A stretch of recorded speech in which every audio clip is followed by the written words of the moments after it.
Dying declaration बहुत important topic है. So today we are going to talk about dying declaration. अगर हमने Barack नहीं पढ़ी हो और अगर हम लेमन लैंग्वेज में देखें तो डाइंग डिक्लेरेशन के मतलब से समझ आता है और हमें पता होता है कि ऐसी कोई स्टेटमेंट जो इंसान ने मरते हुए दी हो. बट जब हम पढ़ते हैं सेक्शन 26 ऑफ BSA, उसके अंदर जो डाइंग डिक्लेरेशन का मतलब है दैट इज बिट डिफरेंट. तो उसके बारे में जानने के लिए एंड तक वीडियो देखना. I try to teach it very easy language में सो दैट कोई प्रॉब्लम ना आए समझने. सबसे पहले तो ये जानते हैं डाइंग डिक्लेरेशन है कौन सा. ये सेक्शन 26 है BSA का.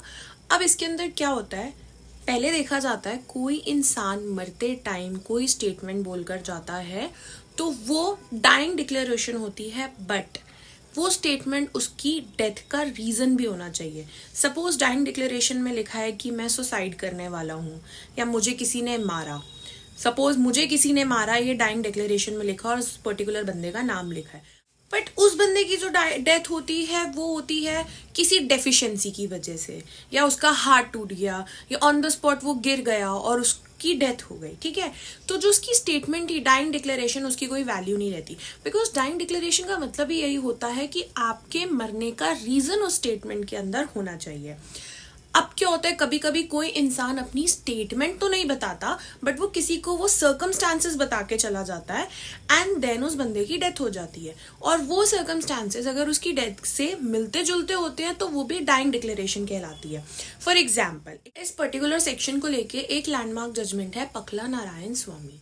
ये इंपॉर्टेंट जजमेंट है. इसके अंदर क्या होता है, एक विक्टिम जो होता है उसने पखला नारायण स्वामी की वाइफ को पैसे दिए होते हैं और वो काफी टाइम से मांग रहा होता है बट उसको वो पैसे नहीं दे रहे होते. एक दिन पखला नारायण स्वामी की तरफ से विक्टिम को एक लेटर रिसीव होता है जिसमें लिखा होता है आप आओ और आके अपने पैसे ले जाओ. तो जो विक्टिम होता है वो अपनी वाइफ को बताता है कि मुझे ऐसे ऐसे पखला नारायण स्वामी की वाइफ से लेटर रिसीव हुआ है और मैं जा रहा हूँ पैसे लेने के लिए और मैं वापस आ जाऊंगा. तो ये सर्कमस्टांसेस बता के जाता है.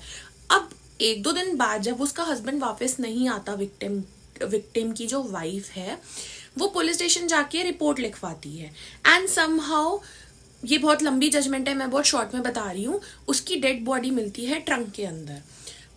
अब इससे क्या होता है, वो बता कर गया था कि मैं लेने जा रहा हूँ पैसे और वो वापस नहीं आता, उसकी ट्रंक के अंदर डेड बॉडी होती है. वो जा रहा होता है, उसने सर्कमस्टांसेस बता दिए, अब रीजन भी है इसमें डेथ होने के प्लस उसके सर्कमस्टांसेस भी है एंड एट द एंड वो डेथ भी हो जाती है. तो ये जो स्टेटमेंट होती है उसने जो अपनी वाइफ को दी होती है वो भी as a dying declaration use होती है.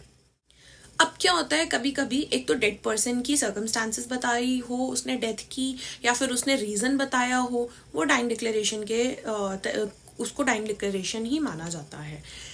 ये सोल रीजन हो सकता है कन्विक्शन का, बट इसके साथ में एविडेंसेस भी मैच करने चाहिए.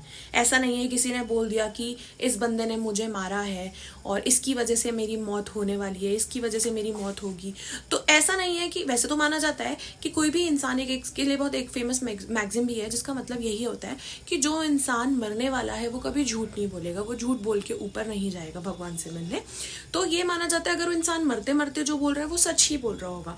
बट ऐसा नहीं है, ये सोल रीजन है कि इसके बिहाफ पे कन्विक्शन हो सकती है बट वैसे एविडेंसेस भी तो मिलने चाहिए, कोरोबोरेट करने के लिए वो एविडेंसेस भी तो होने चाहिए. तो ये चीज का भी ध्यान रखा जाता है डाइंग डिक्लेरेशन के अंदर. कोई भी क्वेश्चन है डाइंग डिक्लेरेशन को लेकर तो आप कमेंट सेक्शन में पूछ सकते हैं, आई विल आंसर इट. और कोई भी ऐसा कोई पर्टिकुलर चीज़ है जो आप समझना चाहते हैं उसके लिए भी आप कमेंट सेक्शन में बोल सकते हैं. I try my best to make video on that.